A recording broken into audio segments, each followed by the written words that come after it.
నమస్కారం అండి. నా పేరు బాలనాయుడు, జనసేన పార్టీ పాయకరాపేట నియోజకవర్గం. వెల్కమ్ టు జనవాహినితో మీ బాలనాయుడు ఛానల్. పిఠాపురంలో జరిగినటువంటి జనసేన పార్టీ ఆవిర్భావ సభ నభూతో నభవిష్యత్ అనే విధంగా జరిగింది. దాంట్లో పవన్ కళ్యాణ్ గారు ఇచ్చినటువంటి ఆ యొక్క స్పీచ్ ఏదైతే ఉందో అది కూడా అధికారంలో లేనప్పుడు మాట్లాడినటువంటి ఆవిర్భావ సభకి, ఆయన అధికారంకి వచ్చిన తర్వాత మాట్లాడినటువంటి ఆవిర్భావ సభకి చాలా తేడా. ముఖ్యంగా ఆయన ఎక్కువగా ఈ స్పీచ్లో జాతీయ రాజకీయాల మీద కూడా ఎక్కువగా ఆయన దృష్టి పెట్టడం జరిగింది. ఆయన మొదటి మీటింగ్లో కూడా ఇదే మాట మాట్లాడాడు. ఇది సనాతన ధర్మంతో నడుస్తున్నటువంటి నేల కాబట్టి అందరూ కూడా కర్మ అనేది ఎవరిని వదిలిపెట్టదు అని చెప్పి, దాని తదనుగుణంగానే జరుగుతూ ఉంటాయి. హైందవ మతంలో ఉన్నటువంటి ప్రధానమైనటువంటి సూత్రమే ధర్మం మరియు కర్మ. దానికి టైమ్స్ ఆఫ్ ఇండియాలో ఈయన డైవర్ట్ అయ్యాడని ముందు చెగోవెరాని ఆదర్శంగా తీసుకున్నటువంటి పవన్ కళ్యాణ్ తర్వాత సనాతన ధర్మవాదిగా ఆయన కన్వీనియంట్ పాలిటిక్స్ చేస్తున్నాడు అన్నట్టుగా ఆ ఇంగ్లీష్ పేపర్లో ఉన్నటువంటి ఆర్టికల్ ఉంది. చాలా గట్టి జవాబే ఇచ్చాడు దానికి. ఎందుకనంటే అవును, ఇప్పుడు చెగోవెరా ఆయన పుట్టింది క్యూబాలో కాదు, ఎక్కడ అర్జెంటీనా, ఎక్కడ క్యూబా. సో ఇలా ఆయన వృత్తిరీత్యా ఒక డాక్టరు, కానీ అతను సైకిల్ యాత్ర చేశాడు. లాటిన్ అమెరికన్ దేశాల్లో అమెరికా యొక్క వలస పాలనకు వ్యతిరేకంగా ఆయన కమ్యూనిస్ట్ భావజాలంతో చెగోవెరా పోరాటం చేశాడు. కానీ ఇక్కడ పవన్ కళ్యాణ్ గారికి అక్కడికి చాలా తేడా ఉంటుంది. ఎందుకనంటే పవన్ కళ్యాణ్ గారు కూడా చెప్పారు, ఆయన్ని అంటే ఒక హ్యూమనిస్ట్గా వే ఆఫ్ థింకింగ్లో ఇన్స్పిరేషన్గా తీసుకున్నాడు. కానీ చెగోవెరా కమ్యూనిజాన్ని ఈయన తీసుకోలేదు కదా. కమ్యూనిస్టులైనా ఇటు లెఫ్ట్ వింగ్ అయినా ఇటు రైట్ వింగ్ అయినా ఎవరైనా కూడా ఒక హ్యుమానిటీ మేనర్లో ఆలోచించినప్పుడు మనం దానికి కన్ఫైన్ అవుతాం, కానీ ఆయన సిద్ధాంతాలకు కన్ఫైన్ అవ్వలేదు ఈయన. పవన్ కళ్యాణ్ గారు కూడా చెప్పింది అదే. చెగోవెరా అనే వ్యక్తి ఆయన తన జీవితాన్ని ప్రజల కోసం, ప్రపంచంలో మనుషుల కోసం ఇచ్చాడు అని మేము కూడా చదువుకున్నది. అంతే తప్పించి ఆయనది క్యూబా కాదు కదా. పవన్ కళ్యాణ్ గారు చెప్తారు, పవన్ కళ్యాణ్ గారు ఒక జాతీయవాది. మీరు ఒక చెగోవెరాని ఆదర్శంగా తీసుకున్నాడని చెప్పేసి ఆయన సిద్ధాంతాలను ఆదర్శంగా తీసుకున్నాడని చెప్పి పవన్ కళ్యాణ్ గారు ఏదో చెప్పలేదు. చెగోవెరా సిద్ధాంతం ఏదైతే ఉందో కమ్యూనిజం అనే భావాన్ని అయితే ఈయన తీసుకోలేదు. సో దీన్ని కన్ఫైన్ చేస్తూ ఎవరికి వాళ్ళే ప్రొడక్ట్ చేసేసుకొని ఎవరికి వాళ్ళే ఇంటర్ప్రిట్ చేసేసుకుంటే పవన్ కళ్యాణ్ గారి సిద్ధాంతం ఎందుకు, పవన్ కళ్యాణ్ గారి భావజాలం ఎందుకు, ఆయన మేమందరం ఫాలో అవ్వడం ఎందుకు కదా. ఏదైతే టైమ్స్ ఆఫ్ ఇండియాలో వచ్చినటువంటి ఆర్టికల్ ఉందో ఆర్టికల్కి సమాధానంగా నేను నా బ్లడ్లోనే హిందూయిజం ఉంది, నేను ప్రూవ్ చేసుకోవాల్సిన అవసరం లేదు, నేను యాజ్ ఎ చైల్డ్హుడ్ నుంచే మాలధారంలో నెక్స్ట్ ఇవన్నీ కూడా హిందూయిజంలో ఉన్నటువంటి ఏవైతే సాంప్రదాయాలు ఉంటాయో ఆ ట్రెడిషన్స్ అన్నీ కొనసాగించుకుంటూ వచ్చాను, అది ఈ రూపంగా వచ్చింది. అంత మాత్రాన హిందుత్వంలో ఉన్నటువంటి మూఢత్వాన్ని నేనేమి పట్టుకుని ఏలబడమని చెప్పలేదు కదా. అదేవిధంగా పిడివాదం అంటారు కమ్యూనిజంలో ఉన్నటువంటి ఆ పిడివాదాన్ని కూడా పట్టుకోమని చెప్పలేదు కదా. ఎప్పుడు కూడా కమ్యూనిస్టు క్యాపిటలిస్ట్ అవ్వాలని లేదు, కమ్యూనిస్ట్ ఇంట్లో పుట్టినవాడు, అలాగే క్యాపిటలిస్ట్ ఇంట్లో పుట్టినవాడు కమ్యూనిస్ట్ అవ్వాలని లేదు కదా. అదంతా కూడా విధిరాత. నెక్స్ట్ ఆయన యొక్క మానసికమైనటువంటి అప్పుడు భావశీలత మీద, అప్పుడు ఉన్నటువంటి భావతృష్ణ మీద ఆధారపడి ఉంటుందని చెప్పుకొచ్చాడు. దాన్ని అంటే చెగోవెరాని ఆదర్శంగా తీసుకున్నాడని చెప్పేసి ఇప్పుడు చెగోవెరా అనేది జాతీయవాది కాదు. ఆయన ఏంటంటే క్యూబాలో ఒకసారి మినిస్టర్ చేశాడు ఆయన కూడా, కానీ అక్కడ లేడు, వెళ్ళిపోయాడు. మళ్ళీ నేను ఇక్కడ అసలు ఈ యొక్క పొలిటికల్ విధానానికి నేను కరెక్ట్ కాదు అని చెప్పి అప్పుడు మళ్ళీ ఆయన ఆ పక్కనే ఉన్నటువంటి పోరాటానికి వెళ్ళాడు, సాయుధ పోరాటానికి. అక్కడ ఆయన చనిపోయాడు. సాయుధ పోరాటంలో ఫిడెల్ కాస్ట్రోతోనూ రాహుల్ కాస్ట్రోతో కలిపి ఆయన క్యూబా విముక్తి పోరాటంలో పోరాడాడు. మరి ఎందుకంటే ఆయన క్యూబా అనేది ఒక కంట్రీ, ఆ యొక్క నేషనలిజం వేరు ఉంటుంది. బ్రెజిల్ అనేది ఒక కంట్రీ, అర్జెంటీనా ఒక కంట్రీ. అదేవిధంగా వివిధ దేశాల్లో ఉన్నటువంటి ప్రపంచంలో ఉన్నటువంటి ఎక్కడైనా అన్యాయం అయితే అక్కడ ఉంటానని చెప్పాడు. కానీ ఇక్కడ పవన్ కళ్యాణ్ గారు చెప్పింది ఏంటంటే ఇక్కడ జాతీయవాదం, ఇక్కడ జాతీయ సమగ్రత ఇవన్నీ దెబ్బతింటున్నాయి కాబట్టి బీజేపీని మీరు హిందుత్వ పార్టీ అన్నా సరే ఇది హిందూస్థాన్ కదా. పాకిస్తాన్కి భయపడి కాశ్మీర్ని పీఓకేగా అంటే పాక్ ఆక్యుపైడ్ కాశ్మీర్గా వదిలేశారు. అది వీటి చైనా ఆక్యుపై చేసుకుంటుంది. ఇవన్నీ కూడా అప్పటి నుంచి కూడా ఈ చరిత్ర అంతా చూసుకొచ్చినప్పుడు కాంగ్రెస్ పార్టీ అనేది దేశ సమగ్రతను ఎప్పుడు కూడా కాపాడలేదు. అది మతాలకి కులాల మధ్య చిచ్చులు పెట్టుకుంటూ ఆ మధ్య వాళ్ళు రాజకీయం చేసుకుంటూ పబ్బం గడుపుకునేవారు. సో ఆయన ఫస్ట్ మీటింగ్లోనే కాంగ్రెస్ హటాహో దేశ్ బచావో అన్నాడు. కాంగ్రెస్ని దేశం నుంచి తరిమి కొట్టండి, దేశాన్ని రక్షించండి అని ఆ రోజే చెప్పాడు కదా ఆయన. మరి ఇందులో ఈరోజు కొత్తగా మీరు అనేది ఏంటో మరి ఇదే కాంగ్రెస్తో కమ్యూనిస్టులు అంటగాగుతుంటారు కదా. వాళ్ళు అంటగాకందే ఎందుకు అందరితోనూ ఉంటారు కదా.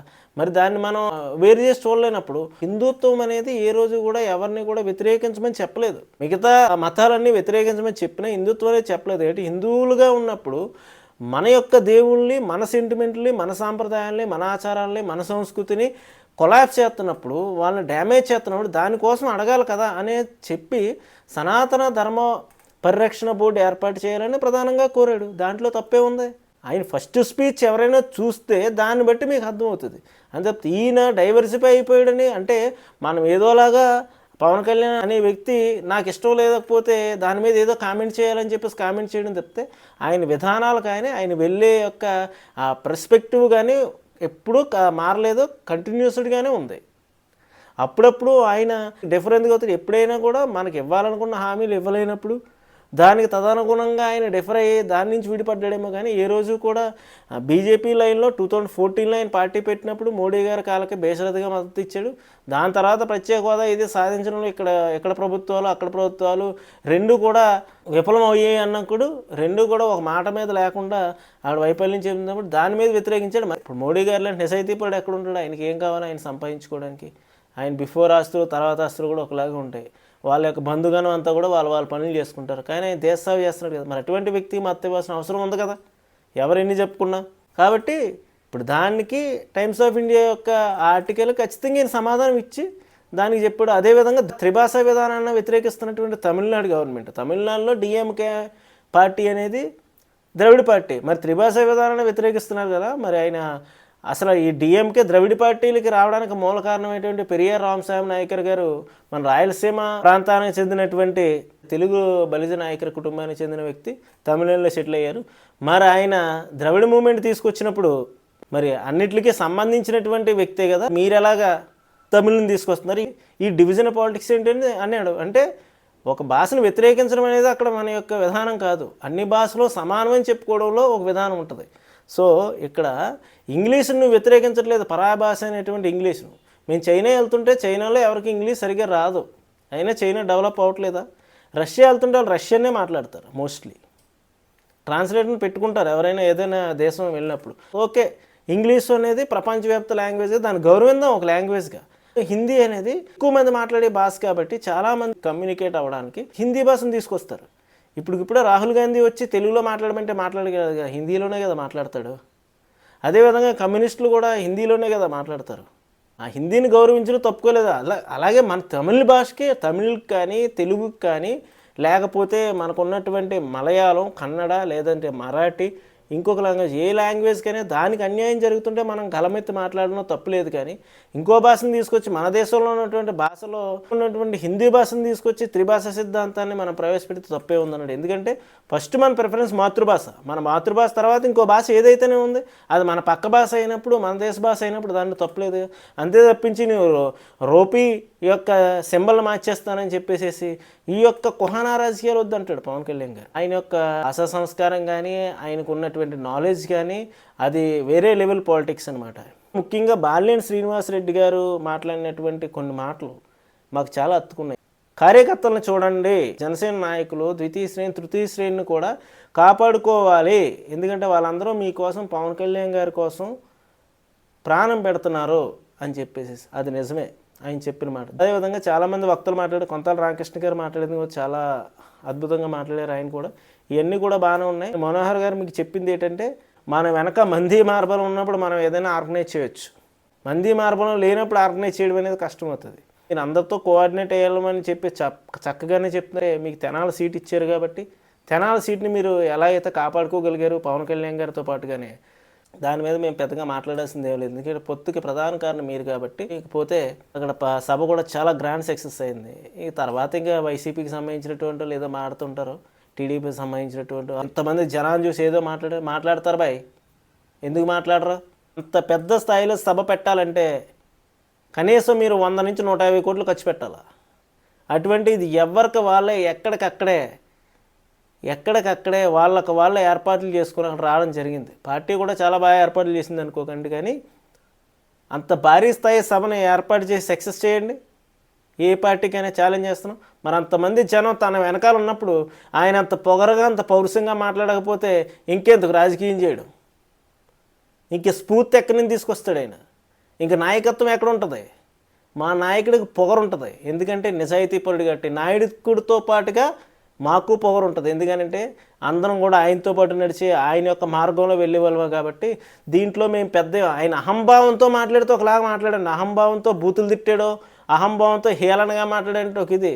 కావున ఒక నిజాయితీపరుడు ఎప్పుడు కూడా ఒక దేశపు జెండాకు ఉన్నటువంటి పొగరు ఉంటుంది అంటాడు పవన్ కళ్యాణ్ గారు. భాషలను బట్టి, మతాలను బట్టి, కులాలను బట్టి ఏ విధంగా విడగొట్టబడుతున్నారని చెప్పేసి చాలా చక్కగా మాట్లాడి ఈ రాజకీయాలన్నీ కూడా వైఎస్ఆర్ కాంగ్రెస్ కానీ లేదంటే ఇంకొక డిఎంకే కానీ తృణమూల్ కాంగ్రెస్ ఇవి అందరూ కూడా వీటిని విడనాడాలి. విడనాడి ఫస్ట్ నేషన్ ఫస్ట్ అనే కాన్సెప్ట్ ఎప్పుడు వస్తుందో ఆ రోజు నిజంగా దేశం ముందుకు వెళ్ళడానికి అవకాశం ఉంటుంది. ఇదే మెసేజ్ ఆయన ఇచ్చాడు. ఆయన ఏ విధమైన నిర్ణయం తీసుకున్నా పొత్తులో ఇంకో మాట మాట్లాడాడు అని చెప్పేసి 40 ఏళ్ళక టీడీపీని కాపాడాడు అని చెప్పేసి అంటున్నాడు. ఎలాగని చెప్పి చాలా హేళనగా మాట్లాడు. ఈ సవటలకు ఏం తెలుసు, టీవీల్లో కూర్చొని యూట్యూబ్లో కూర్చొని మాట్లాడేది, గ్రౌండ్లోకి వచ్చి గేమ్ ఆడితే తెలుస్తుంది. ఆ గేమ్ని ఎందుకో ఆయనకి ఏదో పోసి పక్కన ఉన్న వాళ్ళు ఏదోలా పొత్తు కన్ఫైన్ చేసేసారు అని మేము చాలా బాధపడుతున్నాం. పొత్తు లేకపోతే టీడీపీ పార్టీ ఉంటుందో లేదో మాకు తెలియదు. రూలింగ్ ఎక్కడ వస్తుంది? ఇది ఇన్ని సీట్ల ఆయనకు వచ్చినటువంటి ప్రజల్లో వచ్చినటువంటి చరిస్మాని, నేమ్ని, సింపతి అన్నిటిని వాడాడు. మాకు తెలిసి ఈ మాట వస్తుందని మేము ఆ రోజు అనుకున్నాం. గెలిస్తే ఇంకో టీడీపీ వాళ్ళు గెలిచింది అని చెప్పి పలానా రోజు అంటారు వీళ్ళు, రేపు పొద్దున ఎలా ఉన్నా పొత్తు టీడీపీ వాళ్ళే అంటారు అని మాకు తెలుసు. సో వీళ్ళందరినీ కూడా ఈ సవట్లను ఏమీ పట్టించుకోవాల్సిన అవసరం లేదు. అక్కడ చంద్రబాబు నాయుడు గారు, లోకేష్ గారు, పవన్ కళ్యాణ్ గారితో ఉన్నటువంటి ఆ యొక్క బంధంతో ఇది ఉంటుంది. అప్పుడు పవన్ కళ్యాణ్ గారు ఏం నిర్ణయం చెప్తే ఆ నిర్ణయం శిరసా వహిస్తాం. మాకు పవర్ ఉన్నా లేకపోయినా ఆయన ఉన్న స్థానంలో ఒకరోజు చూడాలనుకుంటున్నాం. అది చూడడానికి ఆయన ఏం నిర్ణయం తీసుకుని ఎలా వెళ్ళినా ఆయన వెనకాల తోచా తప్పకుండా వెళ్తామని చెప్పి తెలియజేసుకుంటూ సెలవు తీసుకుంటున్నాం. జై జనసేన.